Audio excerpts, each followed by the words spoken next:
συνεργάτης μου. Αναστασιάδου Στέλλα. Είμαστε φοιτήτριες στο Τεχνολογικό Εκπαιδευτικό Ίδρυμα Καβάλας και πιο συγκεκριμένα στο Τμήμα Μηχανικών Πληροφορικής. Σε αυτό το βίντεο θα σας παρουσιάσουμε από το βιβλίο της Δευτέρας Γυμνασίου την ενότητα 1, το κεφάλαιο 4, τα δίκτυα υπολογιστών.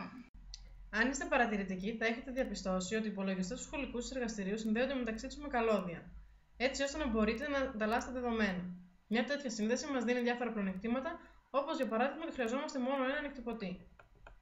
Τι είναι τα δίκτυα υπολογιστών? Όταν λέμε δίκτυα υπολογιστών, εννοούμε ένα σύνολο από δύο ή περισσότερους υπολογιστές που είναι συνδεδεμένοι μεταξύ τους, ώστε να μπορούν να ανταλλάσσουν δεδομένα και να μοιράζονται διάφορες συσκευές, εκτυπωτές, σαρωτές, σκληρούς δίσκους. Πώς γίνεται όμως η σύνδεση υπολογιστών? Όταν θέλουμε να συνδέσουμε ένα σύνολο υπολογιστών σε κοντινή απόσταση μεταξύ τους, πρέπει πρώτα να εξασφαλίσουμε τον τρόπο σύνδεσής τους με τη βοήθεια του κατάλληλου υλικού, hardware.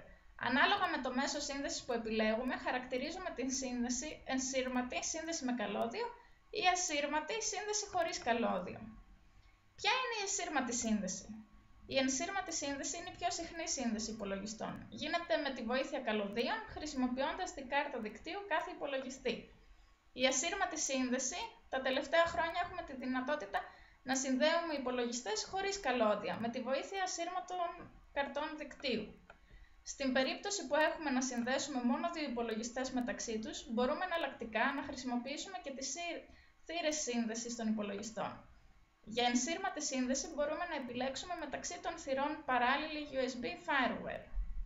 Αντίστοιχα, για ασύρματη σύνδεση μπορούμε να επιλέξουμε τις θύρες υπερήθρων ή Bluetooth. Ποια είναι τα πλεονεκτήματα των δικτύων? Τα πλεονεκτήματα των δικτύων είναι 5.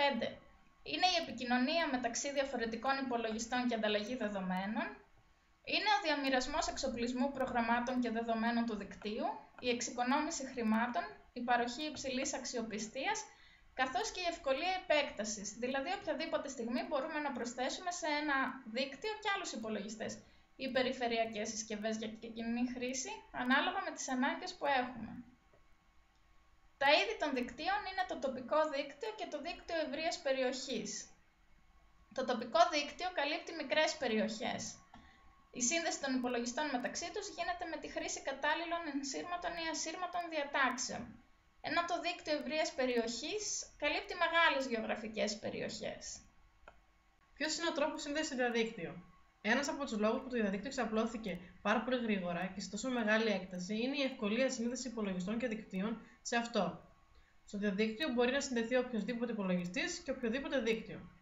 Για τη σύνδεση ενός υπολογιστή ή ενός δικτύου στο διαδίκτυο απαιτούνται μια τηλεπικοινωνιακή γραμμή, ενσύρματη ή ασύρματη, η κατάλληλη συσκευή σύνδεσης του υπολογιστή ή του δικτύου με την τηλεπικοινωνιακή γραμμή, π.χ. modem, και τέλος η δυνατότητα σύνδεσης μέσω πάροχου υπηρεσιών διαδικτύου.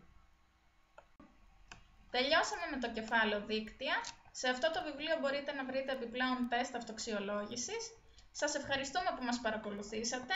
Ελπίζουμε να σας φάνηκε χρήσιμο το βίντεο. Για περισσότερες πληροφορίες μπορείτε να επισκεφτείτε και το blog μας που αναφέρεται στην περιγραφή και στα σχόλια, καθώς και στο κανάλι μας.